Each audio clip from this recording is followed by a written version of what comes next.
இந்த இடத்த கவனமாக பாருங்க.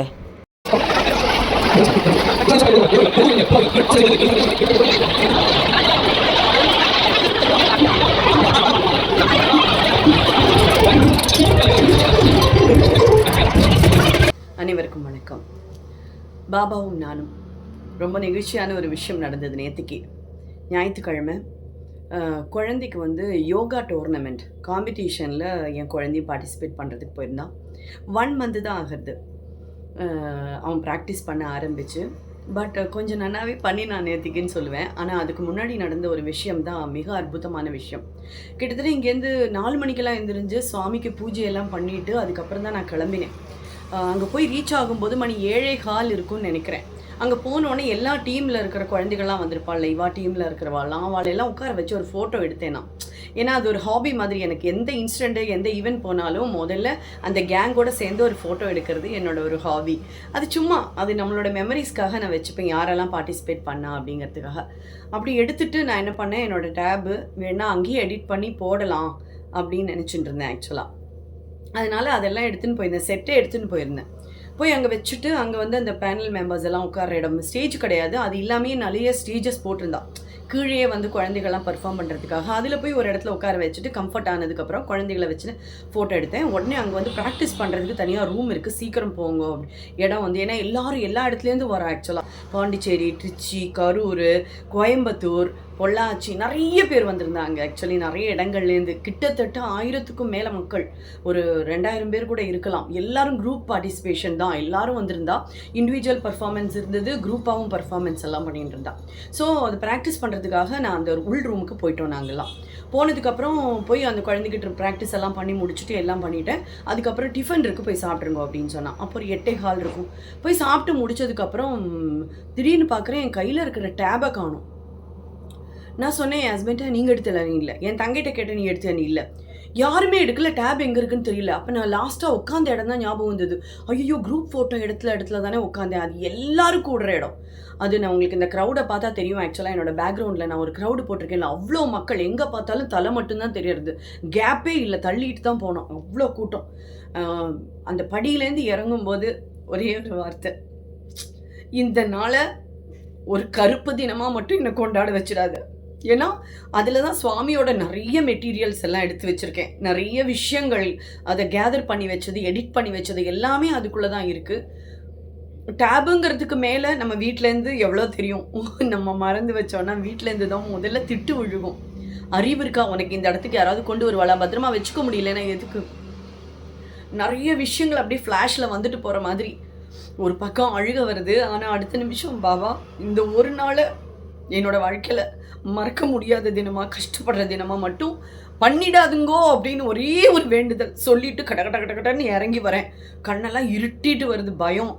ஏன்னா அவ்வளோ க்ரௌடில் அந்த இடத்துல அது கிடைக்குமாங்கிறதே சத்தியமாக எனக்கு தோணலை. அங்கே வந்தோடனே நிறைய பேகு எல்லா குழந்தைகளோடதும் வச்சுட்டு நிறைய ட்ரூப்பு, நாங்கள் வரும்போது இருந்த ட்ரூப்பை விட அதிகமான குரூப்ஸ் வந்திருந்தா வேறு இடங்கள்லேருந்து. அங்கே ஒரு லேடியும் ஒரு ஜென்ஸும் உட்காண்டிருந்தா. நான் அந்த லேடிகிட்ட போய் கேட்டேன், இங்கே ஒரு டேபு நான் வச்சுருந்தேன்னு நீங்கள் பார்த்தீங்களா அப்படின்னு கேட்டேன். அவள் டேபும் அது கூட ஒரு ஹேங்கி வச்சுருந்தீங்களா அப்படின்னு. ஆமாம் அப்படின்னு. நான் ரொம்ப நேரமாக பார்த்தேன், இங்கே யாரும் இல்லைன்னொன்னே அந்த ஸ்டேஜில் இருக்கிறவாள்கிட்ட நான் அதை கொடுத்துட்டேன், நீங்கள் அவர்கிட்ட போய் அப்ரோச் பண்ணுங்க, கிடைக்கும் அப்படின்னு சொன்னான். ஒரு நிமிஷம் உலகம் அப்படியே என் முன்னாடி சுற்றிட்டு இருந்தது, டப்புக்குன்னு நின்ன மாதிரி இருந்தது. ஒன்றுமே தோணலை, ஓடுறேன் ஸ்டேஜுக்கு. அங்கே போய் கேட்டால் என்ன சொல்கிறீங்கன்னு புரியல. இல்லை, அவள் எடுத்து உங்கள் கையில் கொடுத்தாள், அந்த டேப் என்னோடது, கொஞ்சம் எடுத்து கொடுங்க அப்படின்னு நான் சொல்கிறேன். அப்போ திடீர்னு ஒருத்தர் உள்ளேருந்து வரார். ஆமாம்மா தெரியும், அது கூட ஒரு ஹேண்ட்கர்ச்சீஃப் வச்சுருந்தேன், ஆஷ் அண்ட் ஒயிட் கலர் சேர்ந்த மாதிரி. ஆமாம் அப்படின்னு.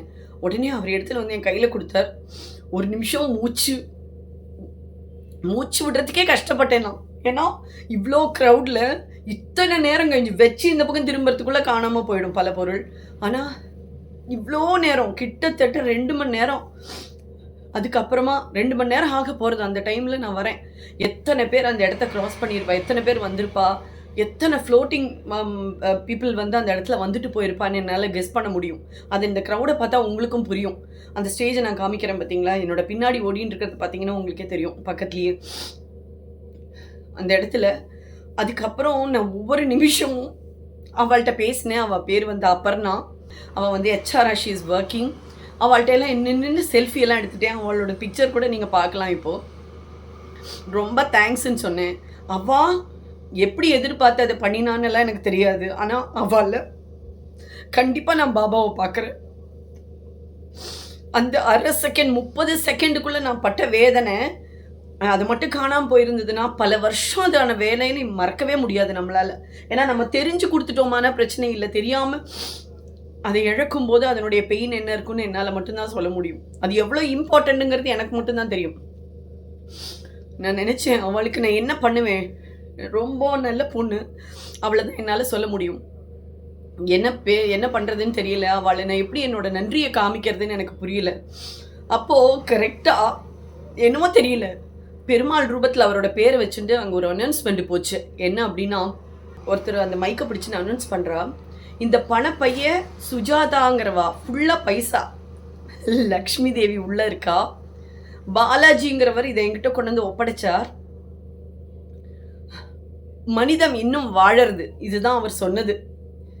நான் வந்து எனக்கு பிரச்சனைகள் என்ன இருந்தாலும் அந்த நிமிஷத்தில் பாபா செஞ்ச அந்த செயலை என்னால் டாலரபிள் இல்லை. நான் ஆக்சுவலாக பொட்டி வெடிக்கிற மாதிரியும், ஒரு பக்கம் சந்தோஷம் ஒரு பக்கம் அழுக, ரெண்டுமே சேர்ந்த மாதிரியான ஒரு கண்டிஷன் என்னோடது. அவள்கிட்ட என்னோட நன்றி எப்படி செலுத்துறதுன்னே எனக்கு தெரியல. அழுக ஒரு பக்கம் வருது, ஆனால் அதை காமிச்சிக்க முடியல. அவ்வளோ பப்ளிக்கான ஏரியாவில் என்னால் இமோஷன்ஸை வெளிப்படுத்த முடியல. ஆனால் அவளுக்கு நான் ஏதாவது ஒன்று பண்ணணும், நான் என்னோட நன்றி எப்படியாவது அவள்கிட்ட காமிக்கணுங்கிறது மாத்திரம்தான் என்னோட மனசில் இருந்தது.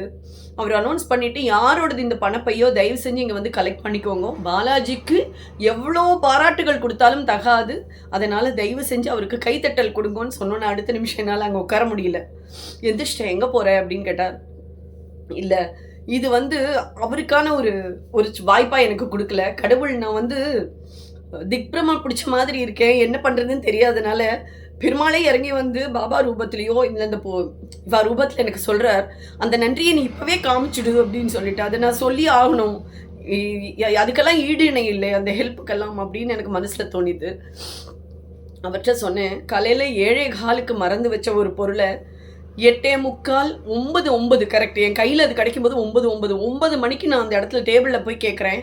அந்த அபர்ணாங்கிற அவள் தான் வந்து அந்த ஸ்டேஜில் எடுத்து ரொம்ப என்ன சொல்கிறது பத்திரப்படுத்தி வச்சுருந்தா. ஒருத்தட்ட கொடுத்து யார் வந்து கேட்டாலும் கொடுத்துருங்கோ அப்படின்னு சொல்லி. அது உண்மையிலேயே சொல்கிறேன், அது எவ்வளோ ப்ரீஷியஸ்ன்னு எனக்கு மாத்திரம்தான் தெரியும் அப்படின்னு சொல்லி சொன்னோன்னே, இந்த சமயத்தில் இதை சொல்லாமல் இருந்தேன்னா மிகப்பெரிய குற்ற உணர்வு என் மனசுக்குள்ளே இருக்கும். அதுக்கான ஒரு வாய்ப்பாக தான் தெய்வம் எனக்கு இதை கொடுத்துருக்குன்னு நினைக்கிறேன். என் கண்ணு முன்னாடி இந்த இன்சிடென்ட் நடக்கிறதுக்கு காரணமே இதை என்ன பண்ண சொல்லி தெய்வம் சொல்கிற மாதிரி எனக்கு மனசில் தோன்றுறது. அதனால தான் சொல்கிறேன், ப்ளீஸ் அதை அனௌன்ஸ் பண்ணுங்கன்னு சொன்னேன். அவர் என்ன நினச்சாரோ தெரியல. புரியறதுமா, ஒரு நிமிஷம், இவாளோட டேபு 2 மணி நேரத்துக்கு அப்புறம் இவள் கைக்கு சேஃபாக போய் சேர்ந்துருக்குன்னா அதுக்கு காரணம் அந்த அபர்ணாங்கிறவா தான் அப்படின்னு சொன்னார். எனக்கு அப்படியே சந்தோஷம் தாங்கலை. அவள் உடனே சொன்னேன், எதுக்கு இதெல்லாம் சொல்கிறேள் அப்படின்னு. பின்னாடி உட்காண்டிருந்தா. ஆனால் அதை சொல்லலைன்னா நான் மிகப்பெரிய குற்றவாளியாக, அது ஒரு குற்றமாக நினச்சி நான் ஃபீல் பண்ண ஆரம்பிச்சிடுவேன்னு எனக்கு நல்லாவே தெரியும். அதனால் நான் உடனே அதை சொல்லணும்னு நினச்சேன். ரொம்ப தேங்க்ஸ் அப்படின்னு சொன்னேன். அது ஒரு வெறும் 30,000 தானே, இல்லை 30,000 ரூபா தானே, எப்படி வேணால் எடுத்துக்கலாம். ஆனால் என்னை பொறுத்தளவுக்கு அது எனக்கு ரொம்ப ரொம்ப ரொம்ப ரொம்ப ப்ரீஷியஸ் ஆனது. பல வருட உழைப்பு அதில் இருக்குது என்னோடது. அதே ரொம்ப நேரம் இப்போ அழறத கூட நான் அப்போ அழலை, பாபா என்னை அழ விடலை. அந்த சந்தர்ப்பத்தில் இவ கொஞ்சம் கூட கண் கலங்கிடக்கூடாதுன்னு பாபா நினச்சிருப்பார் போல் இருக்கு. அதனால தான் அடுத்த நிமிஷம் அதை என் கண்ணில் காமிக்க வச்சு என்னை ரொம்ப சந்தோஷமாக, உண்மையிலேயே சொல்கிறேன், அந்த ஒரு நாளெல்லாம் சான்ஸே இல்லாத விஷயம். இப்படிப்பட்ட ஒரு அற்புதமெல்லாம் எங்கேயாவது நடக்குமானா கண்டிப்பாக அது பாபாவோட டிவோட்டிஸ்க்கு மாத்திரம்தான் நடக்கும்.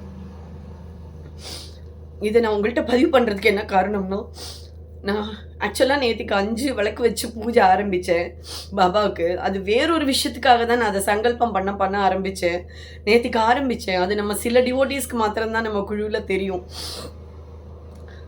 நீங்கள் கேளுங்கோ, பாபாட்ட கேளுங்கோன்னு என்கிட்ட அவா சொன்னா. என்னோட குரு மாதிரி அவா, குருவே தான், ஆன்ம குரு தான் அவா. நீ கேட்டாதாம்மா கிடைக்கும் அப்படின்னெல்லாம் சொல்லிட்டு இருந்தா. நான் கேட்கவே மாட்டேன், அவரே கொடுப்பார் எனக்கு அப்படின்னு நான் நம்புகிறேன் அப்படின்னு.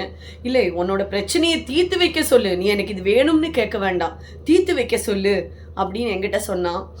சரின்னு சொல்லி நான் நிறைய நாள் அப்படி ஏற்றுவேன். அவள் என்ன சொன்னான்னா, 5 நாள் நீ வேண்டின்னு பண்ணணும், அவ்வளோதான் அதனுடைய பிரார்த்தனையோட கணக்கு அப்படின்னு சொன்னான். சரி ஓகேன்னு சொல்லிட்டு நேத்தைக்கு போகிறதுக்கு முன்னாடியே 4 மணிக்கு எழுந்திருந்து பிரம்ம முகூர்த்தத்தில் பண்ணி முடிச்சிட்டேன் அந்த பூஜையை. முடிச்சுட்டு போனேன். மேபி பாபா நினச்சிருக்கலாம் இந்த பொண்ணு இவ்வளோ மெனக்கெடுது, இது சங்கடப்படக்கூடாதுன்னு நினச்சாரோ. ஆனால் நம்ம நல்லது பண்ணினா நல்லது நடக்குங்கிறது கன்ஃபார்மாக தெரியும். இப்போ கூட நான் இவ்வளோ ஃபீல் பண்ணி அழறதுக்கு காரணம் என்னென்னா, பாபா என் மேலே வச்சிருக்கிற அன்புக்காக மாத்திரம்தான் இந்த கண்ணீர் வருது. அவ ரூபத்தில் வந்து அதை எடுத்து என் கையில் கொடுக்குறா. இத்தனை க்ரௌடில் சான்ஸே இல்லை. நான் சொல்கிறேன், என்ன விழுந்திருந்தாலும் அது காணாமல் தான் போயிருக்கும். ஆனால் அதை சேஃபாக எடுத்து வச்சு என் கையில் திருப்பி கொடுத்து என்னோட சந்தோஷத்தை என் முகத்திலேயே நிலைக்க வச்சு அந்த பாபாவுக்கு நான் சொல்லும்போது வேணா உங்களுக்கு தெரியாது, வீட்டில் இருக்கிறவா திட்டுவா, என்னை பார்க்குறவா திட்டுவா, உனக்கு திமிர் எடுத்து போயிட்டேன், அதனால தான் தொலைச்சிட்டேன், எத்தனை வசப்பாட்டு நான் வாங்கியிருப்பேன்னு எனக்கு மாத்திரம்தான் தெரியும். இன்னொரு இடத்துக்கு நான் போவேனா, நம்பிட்டு எடுத்துன்னு போக முடியுமா என்னோட பொருட்கள்னு? ஆனால் அப்படியெல்லாம் கிடையாது.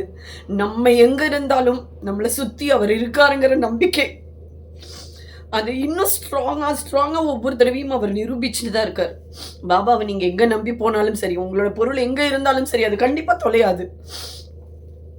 அது கர்மாவாக இருந்தாலும் சரி, என்னவா இருக்கும்னு எல்லாம் எனக்கு தெரியாது. நம்ம நல்லது நினச்சா நமக்கு நல்லது மட்டும்தான் நடக்குங்கிறது ஸ்ட்ராங் பிலீஃப் என்னோடது. இன்னும் அதை அவர் அதிகப்படுத்திட்டு தான் இருக்கார்.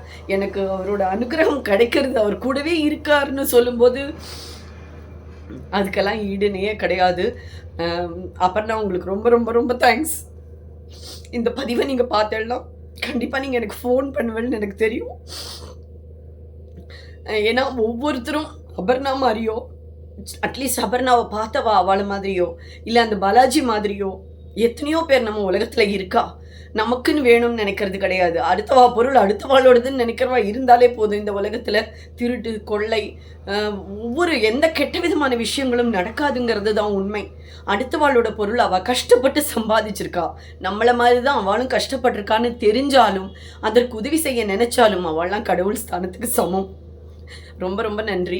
மேபி அந்த பாலாஜி கூட இதை பார்த்தாலும் நினச்சிப்பார், ஓ இவ்வளோ ஞாபகம் வச்சு என் பேரெல்லாம் சொல்கிறாரு. எனக்கு பெருமாளை தான் ஞாபகம் வந்தது உடனே. அவர் வந்து எனக்கு காட்டுற வழியா, பாபா எனக்கு காட்டுற வழியாக தோணித்து.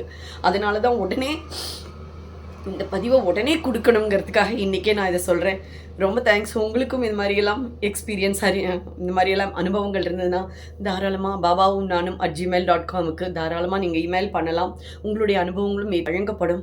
அடுத்த வாளோட எக்ஸ்பீரியன்ஸுங்கும் போது அது அவள் சொன்னால் தான் அழகாக இருக்கும். முடிஞ்ச அளவுக்கு நம்மளோட டிவோட்டிஸோட எக்ஸ்பீரியன்ஸ் எல்லாம் நான் அவளை போயே அவள்கிட்டேருந்தே கவர் பண்ணி இதில் போடணும்னு ஆசைப்பட்றேன். முடிஞ்ச அளவுக்கு எல்லாருமே இந்த சேனலில் இடம்பெறதுக்கு சென்னைக்குள்ளே இருந்தேன்னா கண்டிப்பாக எனக்கு நீங்கள் கால் பண்ணுங்க. நானே டைரெக்டாக வந்து உங்களுடைய அனுபவங்களை ஷூட் பண்ணிக்கிறேன். ஏன்னா சில வாழ்க்கெல்லாம் வந்து கொஞ்சம் கூச்சமெல்லாம் இருக்கும். பாபாவை பற்றி பேசுகிறதுக்கு நம்மளுக்கு வந்து மனசு இருந்தால் மாத்திரம் போதும். உங்களுக்கு அள்ளி வழங்க அவர் இருக்கார், மற்ற எல்லாத்தையும் அவர் பார்த்துப்பார். அதனால் தைரியமாக முன் வந்து பேசுங்க. அவரை பற்றி பேசுகிறதுக்கு சந்தர்ப்பம் கிடைக்கிறதே பெரிய விஷயம்னு சொல்லுவேன். அது உங்களுக்கு கிடைச்சிருக்கு அப்படின்னா கண்டிப்பாக அதை பயன்படுத்திங்க. மீண்டும் சந்திக்கலாம். வணக்கம்.